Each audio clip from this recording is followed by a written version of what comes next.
Bonjour et bienvenue sur DigiSchool. Je m'appelle Camille, je suis votre professeure de lettres. Aujourd'hui ensemble, nous poursuivons notre lecture commentée de Madame Bovary avec le résumé du chapitre 2 de la troisième partie.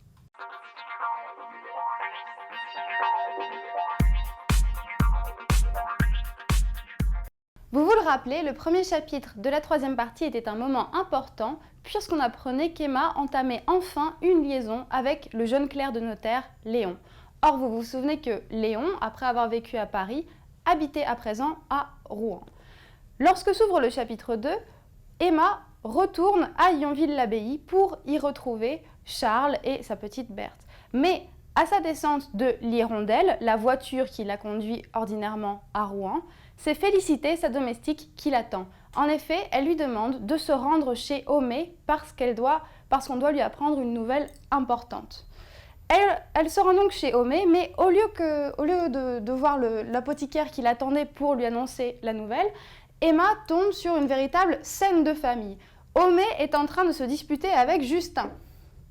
Justin, c'est le domestique en fait qui travaille chez l'apothicaire et qui est secrètement amoureux d'Emma, mais Emma ne le sait pas encore. Il y a un véritable scandale qui se passe chez Homais ce jour-là, car Justin a ouvert la porte d'un capharnaüm, d'un placard qui lui était normalement interdit, et il a pris quelque chose sur une étagère. Or, comme nous l'apprend Homais à la page 331, sur cette étagère, il y avait de l'arsenic, une poudre qui aurait donc pu le tuer. Donc c'est en haut de la page 331. Ah, tu ne sais pas, c'est Homais qui parle. Eh bien, je sais, moi. Tu as vu une bouteille en verre bleu cachetée avec de la cire jaune qui contient une poudre blanche, sur laquelle même j'avais écrit « dangereux ». Et sais-tu ce qu'il y avait dedans? De l'arsenic. Et tu vas toucher à cela, prendre une bassine qui est à côté. Donc ça, c'est une anecdote qui nous est présentée de manière absolument anodine, mais qui a en fait toute son importance, parce que vous savez que lorsqu'Emma se suicidera à la fin du roman, c'est avec cet arsenic même. Et maintenant, elle est là, elle sait où est l'arsenic. Mais Flaubert ne s'attarde pas dessus. Pour le moment, le lecteur n'a aucun moyen de savoir qu'Emma est même tentée par l'idée. Une petite parenthèse, à la page 332, la dispute entre Homais et Justin, enfin plutôt une dispute à un sens, puisque c'est seulement Homais qui crie sur Justin, prend un autre tour. Il trouve dans les possessions de Justin un livre qui s'appelle « L'amour conjugal ». L'amour conjugal, c'est un livre de l'époque, illustré avec des illustrations plutôt érotiques, plutôt licencieuses, qui était donc, c'est de la littérature populaire et très basse. Et le fait de citer ça, donc Justin se fait réprimander parce qu'il ne devrait pas avoir ce genre d'ouvrage chez lui. Le fait que le titre s'appelle « L'amour conjugal » est bien sûr une référence au fait que la femme qu'il aime, Emma, est déjà mariée, mais surtout c'est pour Flaubert un moyen de faire un clin d'œil à pas moins que Rimbaud, Arthur Rimbaud, qui avait déjà cité le livre. Voilà, petite parenthèse. Que se passe-t-il ensuite? Quelle était donc la nouvelle si importante que Homais voulait annoncer à Emma? On l'apprend de manière comique, à la page 333. « Mais enfin, monsieur, fit Emma, vous aviez à me dire... C'est vrai, madame, votre beau-père est mort. » Par excès de précaution pour la sensibilité d'Emma, Charles avait prié monsieur Homais de lui apprendre avec ménagement cette horrible nouvelle. Il avait médité sa phrase, il l'avait arrondie, polie, rythmée. C'était un chef-d'œuvre de prudence et de transition, de tournure fine et de délicatesse. Mais la colère avait emporté la rhétorique. Qu'apprend-on ici? C'est la mort du père de Charles, donc monsieur Bovary, père. Et ce passage-là est l'illustration de deux faits importants au moins. Premièrement, cette alliance que vous connaissez maintenant bien, que Flaubert aime faire entre le moment tragique et le moment comique. On apprend à Emma ce qui est censé être une horrible nouvelle. Une horrible nouvelle, c'est là. Et comment va-t-elle l'apprendre? Eh bien, au milieu d'une dispute, quelqu'un va lui crier à la figure. Tout ça parce que Charles avait voulu lui annoncer avec précaution. Ça, c'est ce que Flaubert aime bien faire, annoncer du tragique avec du comique. Rappelez-vous aussi l'épisode du Pied-Beau, par exemple. Ce qu'on voit également aussi, c'est que ce passage est l'illustration totale de la bêtise habituelle de Homais comme de Charles Bovary. Charles Bovary pense qu'Emma va mal prendre la mort de son beau-père, donc il voudrait qu'on lui apprenne avec ménagement parce qu'elle est très sensible, mais Emma, on va voir, vraiment peu lui importe, elle est toute à sa liaison, elle n'en a rien à faire que son beau-père soit mort.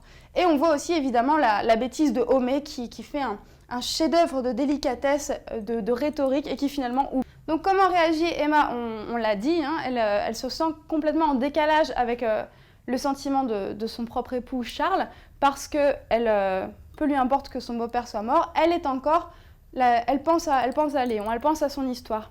Donc Charles, comme on le voit à la page 334, offre Un portrait vraiment pitoyable, c'est vers le milieu de la page. De temps à autre, relevant la tête, il lui envoyait un long regard tout plein de détresse. On se doute que cette attitude, c'est pas vraiment ce qui va permettre à Emma d'aimer de nouveau Charles. Mais bon, ça, c'est pas vraiment nouveau.